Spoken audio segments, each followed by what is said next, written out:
So what's going on, guys? As you know, I work with a lot of consultants, people who have phone sales teams, people who take phone calls themselves.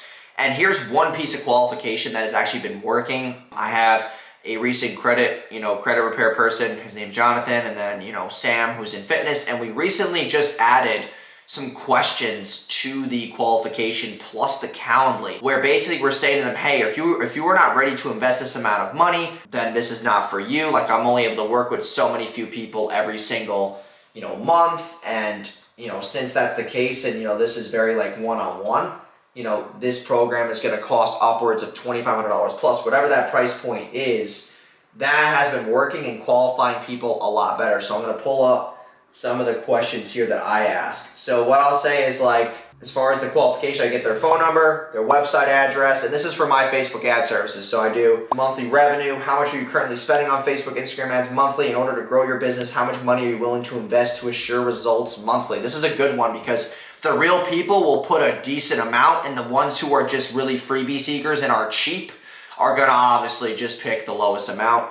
What has been your biggest struggle with running ads so far? We could use it as a vocal point or an emotional trigger during the phone call. What are you looking to get from this call? That's an important thing, because when we say, if they say in this paragraph, like, I need somebody to teach me ads, or I need, somebody to take over my ads, that's a great thing where you could be like, well, you knew today that you would get this opportunity to talk to me and my team to see if we were a good fit together. And you told us here that you want to have us run your ads, and I'll present that to you today, and everything has made sense for you, correct? And they can say yes or no, whatever their objections are going to be. Say, well, then why are we not moving forward today? And then you can, dive into the new root evil of their next objection that you can overcome. Do you have a spouse or partner who will need to be present on the phone with you in order to make an investment over the phone? If they say, no, I'm the CEO and can make my own decisions, if they start saying, I talk to my wife, like, wait, John, you told us here that you're the CEO, you can make your own decisions, and here is a decision you're going to make today. Do you want to move forward today or not?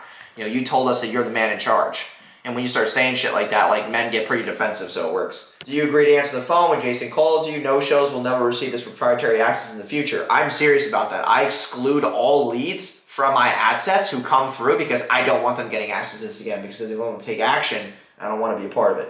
We only work with action takers, so if we decide it's a good fit on the call, will you be comfortable getting onboarded over the phone? They can say, yes, I want to take action, or no, I think that's pushy and I won't pay. If they say that, my sales team cancels the appointment immediately. It's not because we're mean. It's because I don't want my sales team wasting time on people who are just tire kickers and people who want to ask 49 million questions. So when you're qualifying your leads, make sure that they're ready, liquidity cash-wise. Even if they give you an amount lower, you can then rear them off to a payment plan, whatever the case may be. So another thing too is framing the phone call, okay? Framing the phone call has to do with in the first, minute, in the first minute, you should just say right off the bat, like, listen, I'm really excited to talk to you, but just to let you know, just so that we don't waste those time, our time is very valuable today. If you're not ready to invest, and if we're a good fit, if you're not ready to invest this amount of money into changing your health, running your, growing your business, we're not going to be a good fit today. And if you're, excited to move forward and you want to get to know me more, want to get to know you more, then we can keep talking. But if that number scares you, then we should just cut ties right now because, of X, Y, and Z. So that's a really good approach that one of my sales closers, Jay, is doing right now on the Zoom calls. So it's working. So yeah, I just figured I'd throw you guys that little golden nugget. But I appreciate you guys watching. Like, follow, and I'll see you guys in the next video.